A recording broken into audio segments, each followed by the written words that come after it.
Endi Yaponiya keleydi. Bu sanayi takayıcı hanım çıkkandan keyin bir şekilde to'xtamayotdi bu jiddiychiliklar.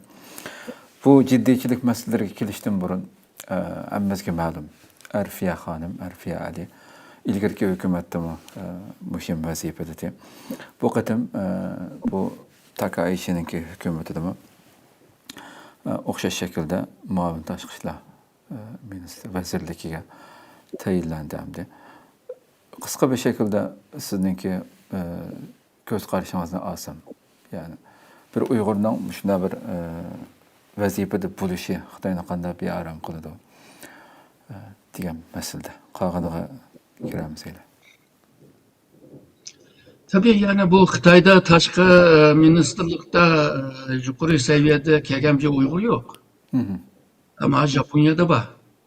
Bu Xitayning yüzge bir şaplaq sağam buludu.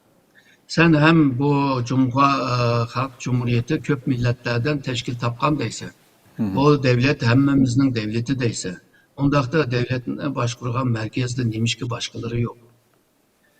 Bu halk kurultayının ki muavinlerinde milletlerine koyuvatsa ya Mongol ya Uygur.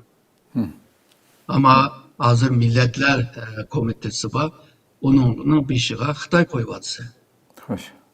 Onu merkezine bir taraf koyayla Şarkı Türkistan'daki hükümet yani Ürümçi hükümetinde ama en çok başlıklı hemsi Xitay. Şu. Her kanda bu nazırlıkta karab baksak, nazırlıkta şu en köp hukuk tutkanlar Xitay. Ama yolsuzluk kıvatkanlama yanı şu Xitaylar.